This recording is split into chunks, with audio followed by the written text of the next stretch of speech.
All right, Chapter 3, The Divorce. So today's episode is going to be a pretty heavy one. I feel like I was able to mentally prepare this time, so hopefully I don't end up crying out of nowhere like in the last episode. But this one is going to be something close to my heart because, again, it was an event or sort of a series of events, really, that played a really big part in my life, especially my childhood, teenage years, even my college life as well, and a little bit afterwards. I mean, obviously, it affected my entire life. But these days, I'm like, I don't think about it as much. It's just a past event that I understand to be something that was not great. But let's go ahead and start.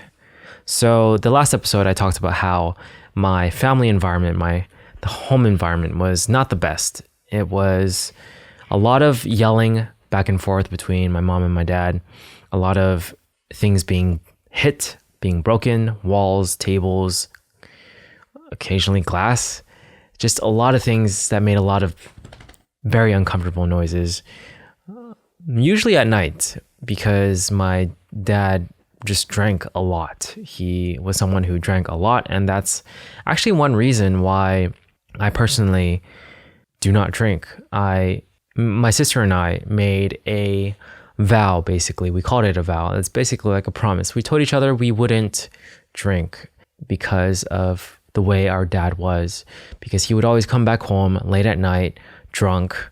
Sometimes it was funny. Sometimes it was like, he would just come back and he'd just collapse on the floor in the living room, and we would just like mess with him, like step on his back, and we were kids, like really, really little. And we would just, poke him and he wouldn't respond and stuff like that. So we thought it was kind of fun, but oftentimes, more than oftentimes, it was not fun. And, he was aggressive, especially towards my mom, and just a lot of yelling. I cannot emphasize how much it was just not a good. I was scared of him. Oftentimes I was scared of him. But he was still my dad, so I did love him. It was confusing, because I know the way he treated my mom. As a kid, it's hard to understand like what's going on. You just know that it feels uncomfortable. You just know that you don't want to be there sometimes. And my sister's older than me by a couple of years, so she at certain points remember things like slightly differently. There were times where my mom and my dad fought, and he would just walk out of the house, and my sister would chase after him and try to like get him to calm down and just prevent him, I guess, from leaving. There was episodes like that happened, and I didn't really know what was happening at the time, but my sister would sometimes talk about it closer to when we were in high school, and also just afterwards in general, like college and after. And for those moments, she was trying her best and doing all she could to keep the family together. And I think for me, I was a kid that really, really wanted that father figure and looked up to him, and he would teach me how to do push-ups and pull-ups and just like martial arts stuff that I thought was really cool, because I would watch a lot of Cantonese movies sometimes with him, and just like Jackie Chan and all that stuff. And for me, those were really, really precious moments. It wasn't like all terrible. But other than that, I feel like I didn't have too much guidance, because they were still young moments in my life. Basically, the divorce happened right around 7th grade for me. And this was also the same time that I moved right after 7th grade into 8th grade. I was at a new school, so it wasn't like crazy far. It was still in California, just like about 50 something an hour away from my old home. So still pretty close to Los Angeles, but there was just a lot of like LA City, and there's a lot of emotion that I had to deal with at that time, like moving and losing, or thinking that I was going to lose a lot of my friends, as well as like losing my dad. Like, it wasn't a for sure thing. It was still like, he was still around sometimes in the new house. But there was this moment, and this was probably one of the most pivotal moments for me, like something that haunted me for a long time. It was right after like a period of time where he was at the new house and he would like sleep in the guest room. At this point, I think they were already divorced, like officially.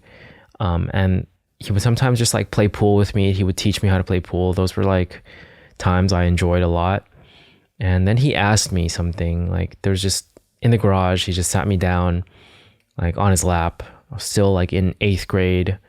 This might have even been before 8th grade, like sometime before school started, and after we moved. But he asked, "Son, like I have a question for you. Do you want to, like, I'm stuck on this decision. Like I want you to make the decision for me." He asked me, he said, "Son, I can stay. I can either stay or, I can be happy.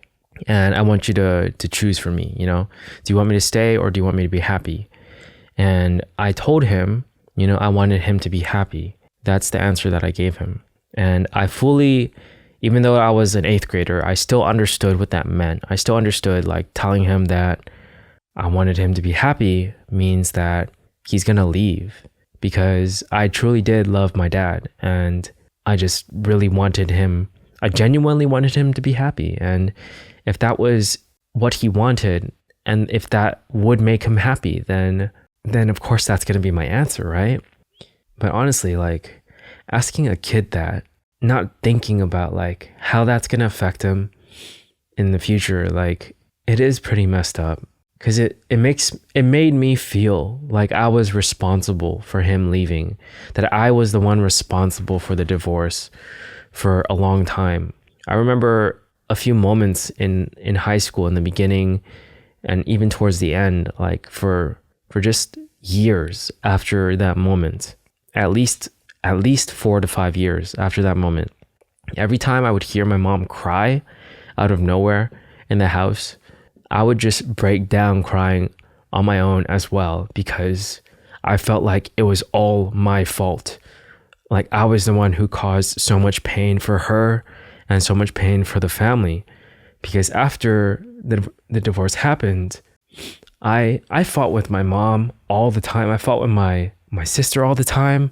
Like, I was such an idiot. I always defended my dad. I cared about him so much that, like, I so easily forgave him, even though he cheated on my mom, even though the divorce happened and all that stuff. Like, I was just a kid who wanted a dad, who wanted to love his dad. And yeah, no amount of preparation could stop me from crying when I talk about this, because this shit hurts.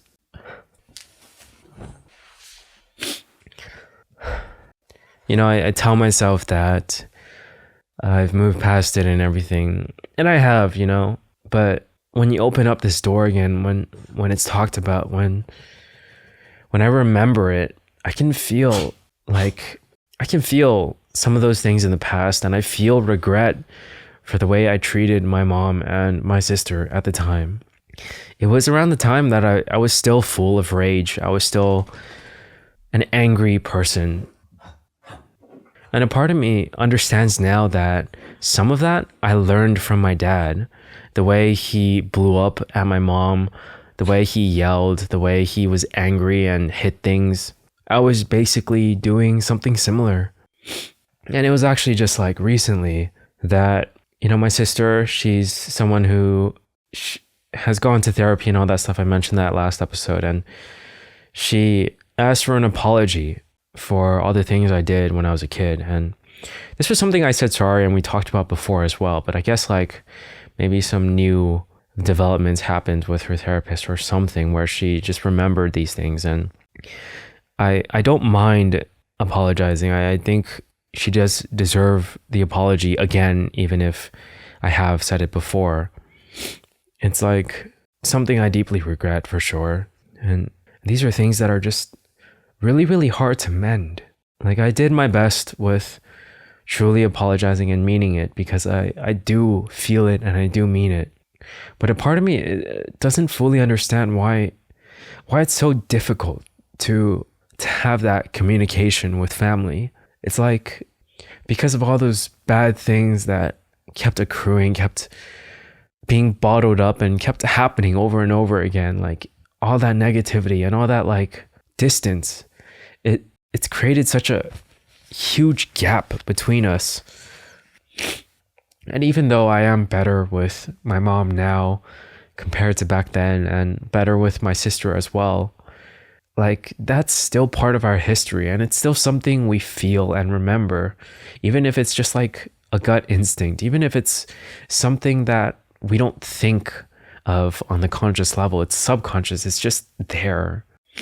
And I think that really does affect me today, like thinking about it and reflecting on it.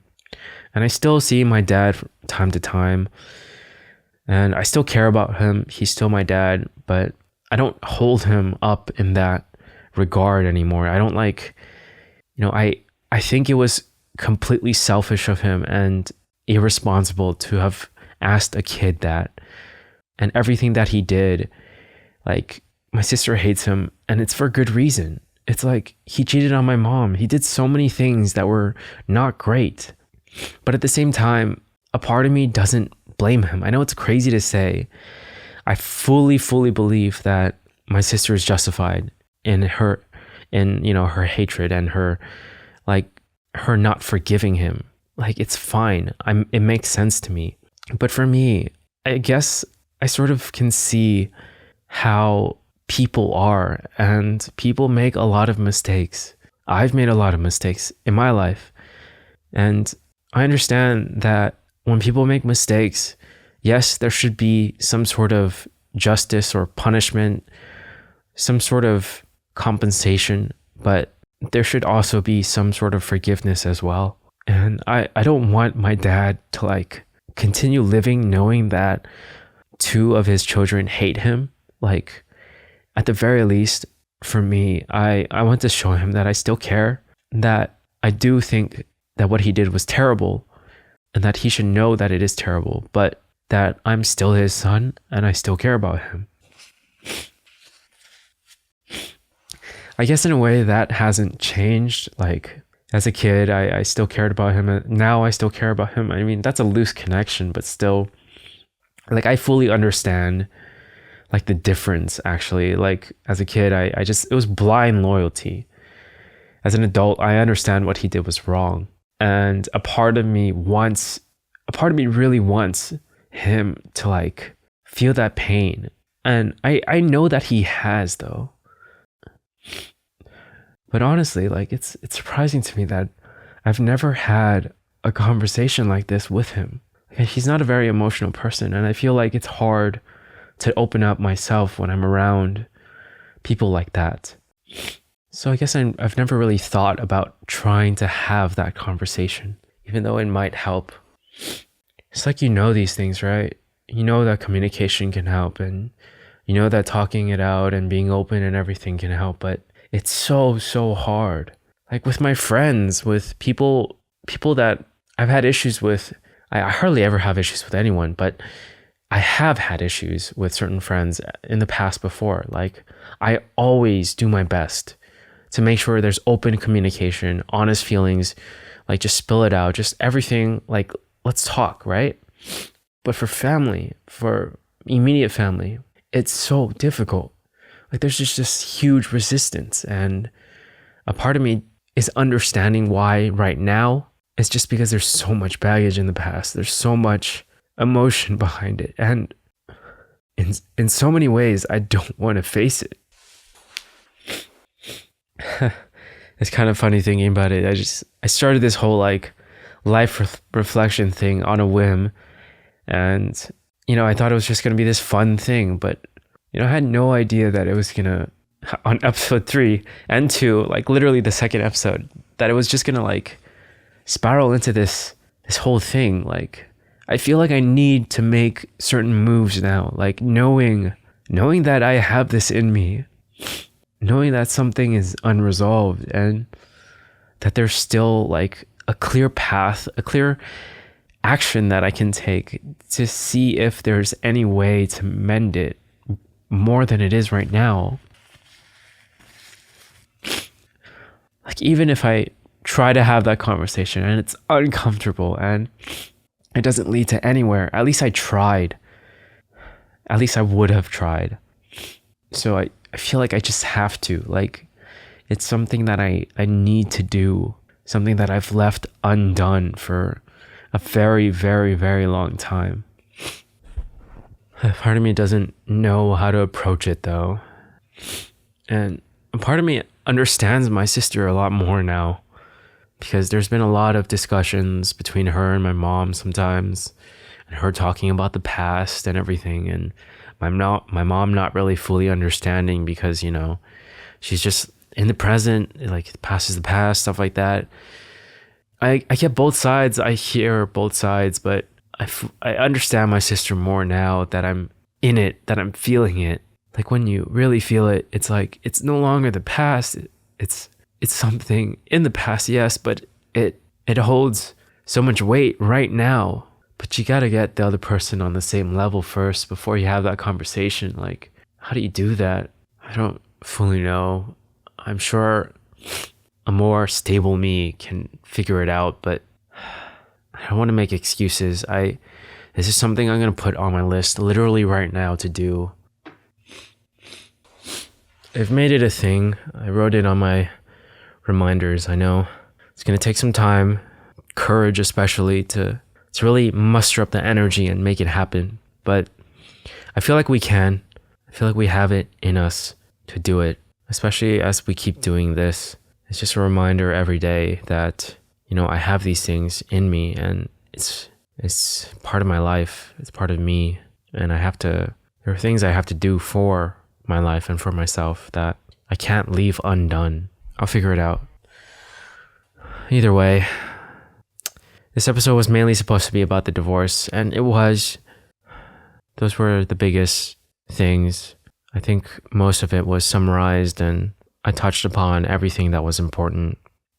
I guess just to talk more about like the consequences of it. When I was in 8th grade, I was extremely depressed. I tried my best to not make friends. Like, I avoided people as best as possible. But luckily, some of my friends, you know, that are still my friends today, they just like dragged me into their friend group, like full on just did their best to make me their friend. And I really appreciate them for that. I see them like once in a while, like once a year or so. We always talk about trying to catch up a bit more, but I guess it's a bit life. Tough to schedule things, I suppose. With friends, you don't see that frequently. It's kind of like the tradition just to see each other once in a while. But yeah, they really helped me get back on my feet. And again, kids are resilient, so even though I was depressed from the move and from the divorce, I bounced back, and I was able to live a good 8th grade year, a good high school years.